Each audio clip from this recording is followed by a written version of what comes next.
Ang pera daw ay ang pinakamakapangyarihan sa lahat. Dahil magagawa niya anuman ang gustuhin ng taong may hawak nito. Alam naman nating lahat na mas masarap gamitin ang pera, lalo na sa pinaghirapan mo, di ba? E paano kung yung perang inipon mo at pinaghirapan ay biglang nawala sa'yo nang di mo inaasahan? Ano nga ba gagawin mo? Paano mo ito hahanapin? Alam nyo ba, nasa bansang Italia, sa bayan ng Trieste, may isang babae doon na di niya sinasadya maitapon sa basurahan ang libo-libo nitong pera, na kanilang kinita ng gabi kung saan ang kanilang negosyong kainan, ay nakalikom ng sapat na pera para sa panibagong paninda nito. Isang restaurant owner na lalaki ang nag-inventory ng kanyang mga kinitang pera at inilagay niya ito sa isang malaking sobre. Ang pera ay mula sa isang linggo nitong pagtatrabaho sa kanilang kainan. Bawat araw na kinita nito ay inilagay niya lahat sa isang malaking envelope. Ginamit niya ang luma at nagamit ng sobre. Doon lahat ay pinagsama-sama niya ito at itinabi sa kanyang lamesa. Doon niya inilagay ang sobreng iyon para madali niya itong makuha. Dahil ng mga oras din na iyon ay nakahanda na rin siyang lisanin ang nasabing bahay kainan niya na ang naiwanan niya doon ay ang kanyang ina at tauhan na lamang. Subalit sa di inaasahang pangyayari, ang sobre ay nakuha ng kanyang ina na ng mga sandali ding iyon, ang kanyang ina ay tumutulong sa pagligpit ng mga basura mula sa restaurante nila. Ang kanyang ina din pala ay kasosyo niya sa negosyong ito. Nang di inaasahan ng gabing iyon, tumulong sa paglilinis ang nasabing ina nito. Dinampot nito ang sobre na kalalapag lamang ng kanyang anak. Pagkatapos nitong makuha, inihulog niya ito sa dala niyang garbage bag. Ni hindi niya inisip kung ano ang laman ng nasabing sobre. Nang matapos na lahat ay inilabas niya ang garbage bag sa labas ng kanilang restaurante. Nang gabi ding iyon, kasalukuyang nangongolekta ang truck ng basura sa kanilang lugar at nakuha ang nasabing mga bag ng basura. Papaalis na sana ang nasabing may-ari ng restaurante. Binalikan niya ang nasabing lamesa kung saan niya iniwan ang sobre para dalhin na yon sa kanyang pag-alis. Dahil kinaumagahan ay idedeposito niya ito sa kanilang bangko. At ang iba nun ay ipapangbili ulit ng kanilang gagamitin sa pagluluto para sa nasabing bahay kainan nito. Agad siyang kinabahan nang hindi nito makita ang nasabing envelope. Subalit hindi siya tumigil sa paghahanap.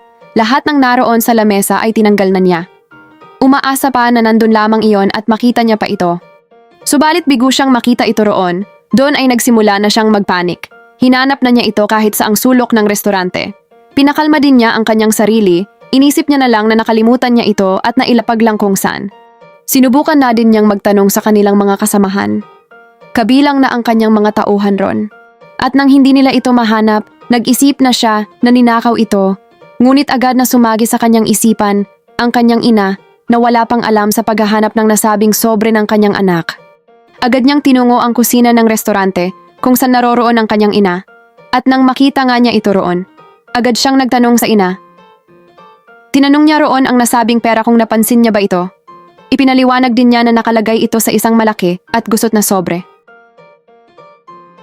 Bahagyang nag-isip ang kanyang ina.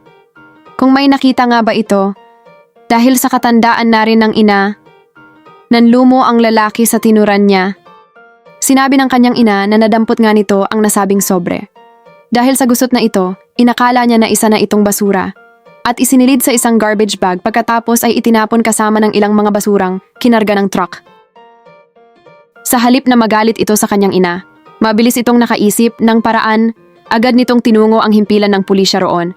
Nang marating nga niya iyon, isinangguni nito ang mga pangyayari na noon naman, pinayuhan naman siya ng mga kapulisan na gabi pa di umano. Hindi pwedeng hanapin nila sa basura ang nasabing pera. Anila, dapat silang maghintay mag-umaga upang masimulang hanapin iyon. Nang mag-umaga na nga, bumalik ang lalaki sa himpilan ng pulisya. Dala ang pag-asa na mahahanap pa nila ang nasabing halaga ng pera. Sinimula ng mga kapulisan ang proseso. Tumawag sila sa opisina ng waste collection. Humingi na rin sila ng tulong sa mga military ng nasabing bayan. At nang matukoy ng nasabing waste collection, ang truck na ginamit sa paghahakot ng basura ng gabing iyon, sinimulan nila na hanapin ang nasabing pera. Sinubukan nilang kalkalin ang laman ng bawat basura kung saan ito itinapon ng truck sa pagkuha ng gabing iyon. Subalit hindi naging madali ito sa kadahilanang marami ang basurang naipon noon.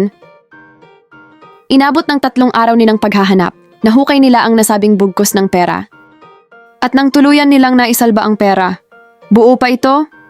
Maswerte pa rin sila dahil hindi na dumihan at nabasa sa ilalim ng marumi at tambak na basura ang pera.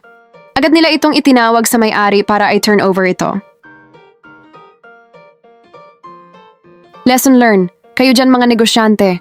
Huwag basta-basta iiwan lang kung saan ang pera. Maswerte pa rin sila at buo pang naibalik ito. Pasalamat na rin sila dahil sa effort ng mga kapulisan ay matagumpay na naibalik ito sa kanila ng buo. O kayo mga ka-reaction, anong masasabing nyo dito? Mag-react na! Palambing naman, paki-like at subscribe nyo naman ang channel na ito para sa iba pang videos. Salamat!